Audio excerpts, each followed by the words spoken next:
말씀은 사사기 8장 22절부터 27절까지 말씀입니다. 제가 읽는 성경으로 375페이지에 있습니다. 사사기 8장 22절부터 27절까지입니다. 우리 함께 봉독하겠습니다. 그때 이스라엘 사람들이 기드온에게 이르되 당신이 우리를 미디안의 손에서 구원하셨으니 당신과 당신의 아들과 당신의 손자가 우리를 다스리소서 하는지라. 기드온이 그들에게 이르되 내가 너희를 다스리지 아니하겠고 나의 아들도 너희를 다스리지 아니할 것이요 여호와께서 너희를 다스리시리라 하니라. 기드온이 또 그들에게 이르되 내가 너희에게 요청할 일이 있으니 너희는 각기 탈취한 귀고리를 내게 줄지니라 하였으니 이는 그들이 이스마엘 사람들이므로 금 귀고리가 있었음이라.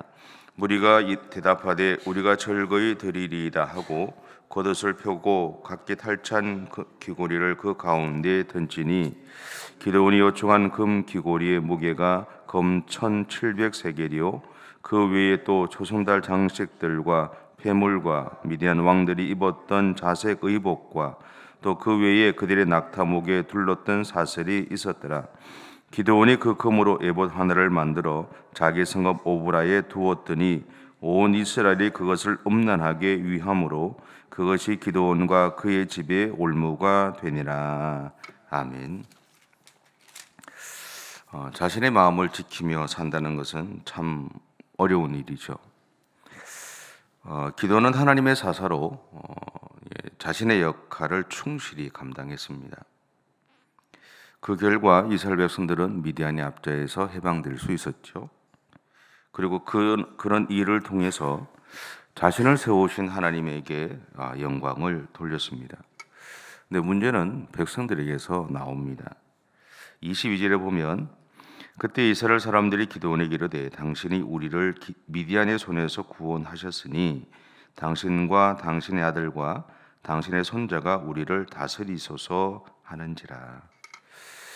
이스라엘 백성들이 이렇게 이러한 제안을 했던 것은 300명이라는 이해할 수 없는 숫자를 가지고 미디안의 대군을 물리친 기드온을 보면서 그들은 마치 과거의 강력한 지도자였던 모세를 기억했던 것 같아요. 그리고 강력한 지도자를 통해 강대국을 만드는 것은 이 땅의 모든 나라들이 꿈꾸는 일이 아닐까 싶습니다. 그래서 그들은 기도를 통해 이루어진 일을 보면서 모세가 다시 나타나는 것 같이 생각했던 거죠. 그 결과 그들은 기드온에게 이렇게 제안했던 겁니다. 그들은 기드온과 함께 이스라엘 공동체가 영원히 든든히 세워지기 바라는 마음이 있었습니다. 그런데 이 모습을 통해서 그럼에도 이 모습을 통해서 우리는 하나님이 아니라 사람을 향해 집중하는 그들의 모습을 보게 됩니다. 이것은 오늘 믿음의 삶을 살아가는 우리의 삶에서도 좀 비슷하죠. 우리는 하나님을 이야기하면서 사실은 하나님보다는 사람을 바라보고 사람을 향해 집중하는 우리의 모습들 또한 있기 때문에 그렇습니다. 그러나 여기서 이스라엘 공동체가 하나 놓친 것이 있습니다. 그것은 뭐냐면 사사는 하나님이 세우신다는 거죠. 다르게 표현하면 하나님의 사람을 세우시는 분은 하나님이다라는 거죠. 그리고 세운 하나님의 사람을 통해서 일을 행하시는 분도 하나님이다라는 겁니다.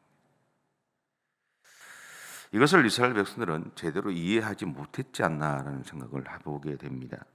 반면에 기드온은 이것을 알았던 것 같습니다. 그래서 기드온은 그들의 제안에 대해서 23절에서 이렇게 대답합니다.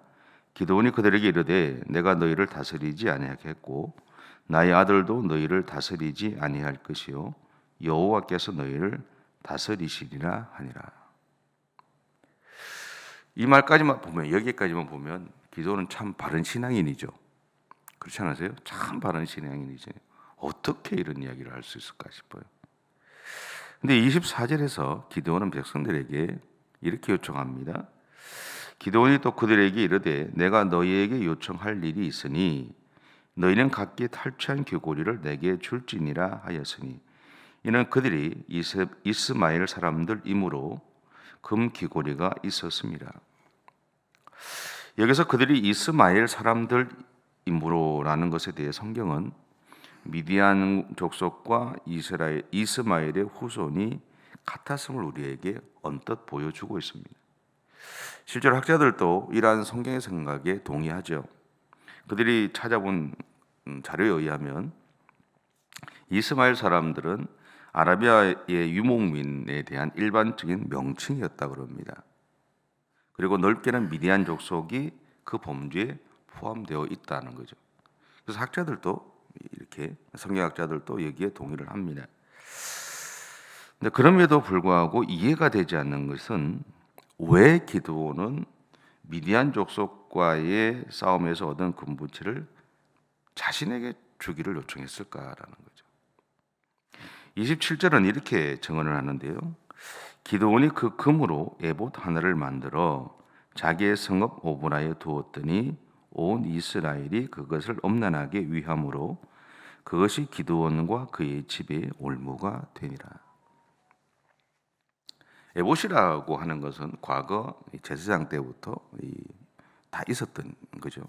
그러니까 하나님을 상징하고 또 하나님의 어떤 하나님의 뜻을 찾고자 하는 방법으로 사용했던 겁니다.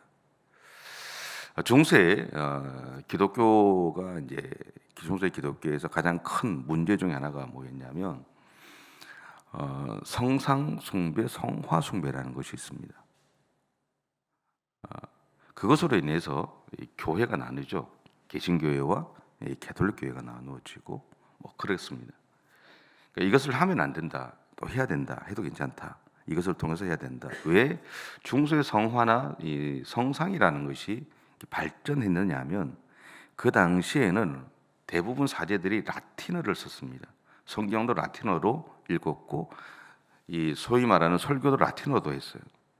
그러니까 못 알아듣는 거죠. 백성들 알아들을 수가 없어요. 그러니까 일반 기독교인들에게 복음을 전하기 위한 방법으로 그들이 선택한 것이 뭐냐면 성화였고 성상이라는 겁니다. 그것을 통해서 이 성화나 성상을 통해서 이 예수님의 이 이야기들을 쭉 그림으로 그렸고 만들었어요. 그것만 보면 아는 거죠. 그렇게 많이 했던 겁니다. 그러다 보니까 나중에 보니까 문제는 뭐냐면 이 사람들이 성화나 성상에 대해서 너무 집중해 버리는 거죠. 보여지는 것에 대해서. 그래서 그것이 문제가 돼서 이렇게 신앙적인 갈등이 되고 이렇게 되면서 사실 이렇게 갈라지게 된 겁니다. 그래서 그 한동안 제가 어릴 때 80년대 같아요. 교회에서 이 십자가도 없애자는 이야기도 있었어요. 혹시 기억나세요? 여러분들은 그런 기억이 없으세요? 예, 이 십자가 한동안 없어졌었어요. 교회에서 앞에 십자가 있는 거 없앴어요. 왜? 사람들이 이 십자가가 뭐가 능력이 있는 것처럼 생각을 한다는 거죠. 중요한 건 이 십자가가 아니라 이 십자가에 달리신 예수 그리스도가 능력이 있는 거죠. 그죠? 이 십자가가 능력이 있는 것이 아니라 우리는 이 십자가를 통해서 예수 그리스도를 생각하게 되는데 거기에서 더 나아가서 십자가를 통해서 십자가가 능력이 있는 것 같이 생각할 수 있다라는 그 위험성 때문에 사실은 이걸 없애자라는 이야기를 했었고 한동안 교회들 안에서 많이 이게 없었다가 요즘 다시 나오죠.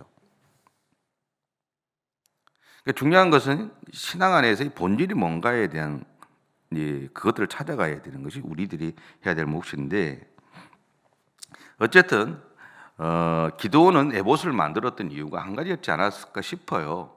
과거 이제 그 모세 시대부터 이 제사장들이 하면서 가지고 있으면서 했던 그런 것들을 의미하면서 내가 하나님의 뜻을 더 찾기 위한 방법으로 선택했을 것 같아요. 그런데 오늘 성경 이야기가 뭐냐면 그것이 이스라엘 백성들에게 또 다른 우상이 되었다라는 거예요. 하나님이 아니라 그것을 의지하기 시작을 했다라는 거죠.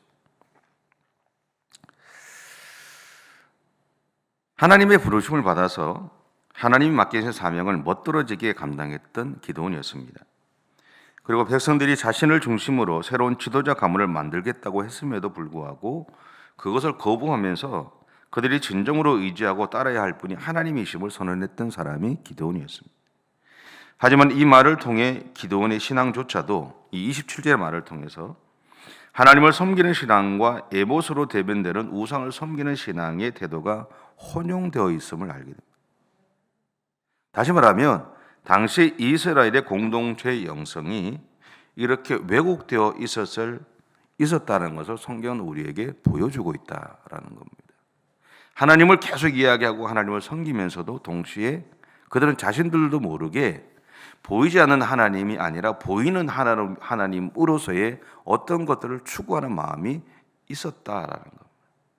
그래서 엘리야 시대에도 엘리야가 갈멜산에서 850명의 이방 선지자들과 싸울 때 먼저 이야기하는 게 뭐냐면 너희가 언제까지 하나님과 저들 사이에서 양 다리를 걸치고 결정하지 못하고 뭐뭇 하려느냐.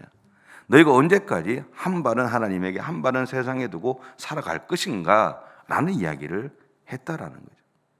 근데 그것이 그때만 끝난 것이 아니라 지금 기드온의 시대, 이 사사 시대에도 동일하게 있었다라는 거죠.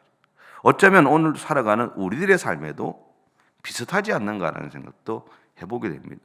말씀을 준비하면서 제 자신도 나는 어떨까 돌아보니 나도 그럴 수 있지 않을까라는 생각을 해보게 됩니다. 그래서 어쩌면 오늘 이 시간 우리는 우리의 신앙의 모습들을 다시 한번 재점검해야 될 필요가 있지 않을까라는 생각을 해보게 됩니다. 기드온이 자신과 가문을 위해서 금 에봇을 만들었던 이유에 대해서 그럼에도 불구하고 한 가지 추측할 수 있는 것은 우리가 대단한 성과를 이룬 일을 완성한 다음에 필연적으로 찾아오는 공허함의 그 원인이 있지 않았을까 하는 생각도 하게 됐습니다. 엘리야 선지자가 앞에서 말씀드린 것처럼 갈멜산에서 850명의 이방 선지자들과 싸우잖아요. 이겼어요. 그죠? 이겼어요. 그리고 그것을 통해서 이스라엘 백성들에게 그들의 하나님이 여호와 하나님이라는 것들을 명확하게 알려줬어요. 분명히 그랬어요.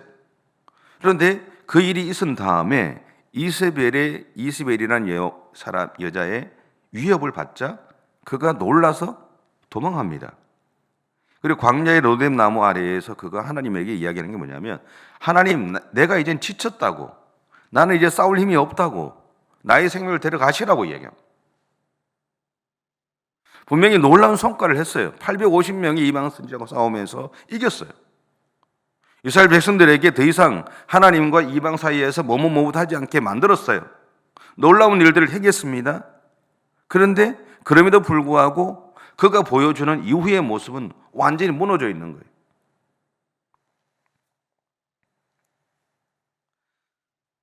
여러분, 하나님의 백성들이나 사역자들이나 하나님의 일을 행하면서 그리고 하나님의 그 일을 행한 다음에 그 일이 끝난 다음에 반드시 해야 될 게 뭐냐면 자신의 마음을 지키는 훈련을 해야 된다는 겁니다. 우리는 무엇인가 어떤 목표가 생기면 열심히 하죠.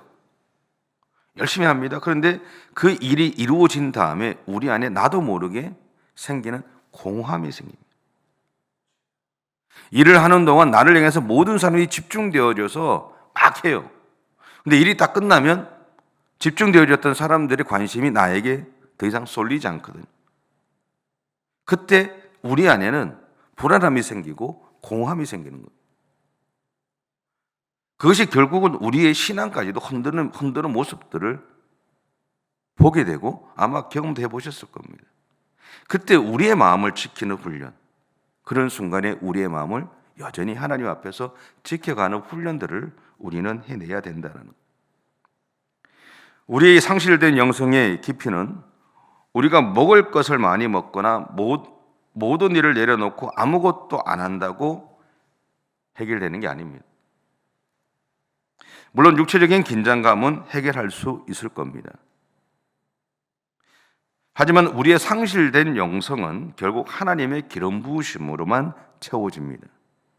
그래서 우리는 아무리 피곤해도 기도하는 시간을 가지죠. 그리고 하나님의 은혜를 구해왔던 겁니다. 다시 말해 우리 안에 성령의 충만케 하심을 요청해 왔던 겁니다. 그러한 하나님의 은혜가 아니고는 우리가 우리의 마음을 지켜갈 수 없으니, 무너져가는 우리의 마음을 지킬 수 없고 하나님을 향한 우리의 신앙을 올바르게 세워갈 수 없기 때문에 우리는 그렇게 해왔던 겁니다. 그래서 오늘 이 기도원의 모습들을 통해서 하나님이 우리에게 말씀하시는 것은 저는 하나라고 생각합니다. 오늘도 자신의 마음을, 하나님을 향한 자기의 마음을 지켜가 달라는 거죠. 여러분, 오늘 또 여러분에게 주어진 하루의 삶을 살아가실 때 그 시간들 속에서 여러분을 향한 하나님 그분의 마음을 이해하시고 또 하나님을 향한 여러분의 마음을 지켜가시면서 하나님 그분에게 영광을 돌리며 살아가는 그런 저와 여러분의 삶이 되시면 좋겠습니다. 기도하겠습니다. 사랑의 주님, 감사합니다. 우리들을 사랑해 주셔서 하나님이 얼마나 우리를 사랑해 주시고 우리의 삶을 눈동자와 같이 보호하시고 지키시는 것을 분명히 믿습니다. 그러게 주님, 오늘도 우리에게 펼쳐질 하루의 삶을 살아갈 때 그 하나님을 향한 신뢰함을 포기하지 않게 하시고 하나님을 향한 우리의 마음을 지키며 하나님께서 원하시는 믿음의 삶을 살아내가는 우리 모두의 생애가 되어줄 수 있도록 주님, 오늘도 우리에게 은혜를 허락해 주시옵소서. 감사드리며 예수님의 이름으로 기도드립니다. 아멘. 하늘에 계신 우리 아버지, 아버지의 이름을 거룩하게 하시며 아버지의 나라가 오게 하시며 아버지의 뜻이 하늘에서와 같이 땅에서도 이루어지게 하소서. 오늘 우리에게 일용할 양식을 주시고 우리가 우리에게 잘못한 사람을 용서하여 준 것 같이 우리 죄를 용서하여 주시고 우리를 시험에 빠지지 않게 하시고 악에서 구하소서. 나라와 권능과 영광이 영원히 아버지의 것입니다. 아멘.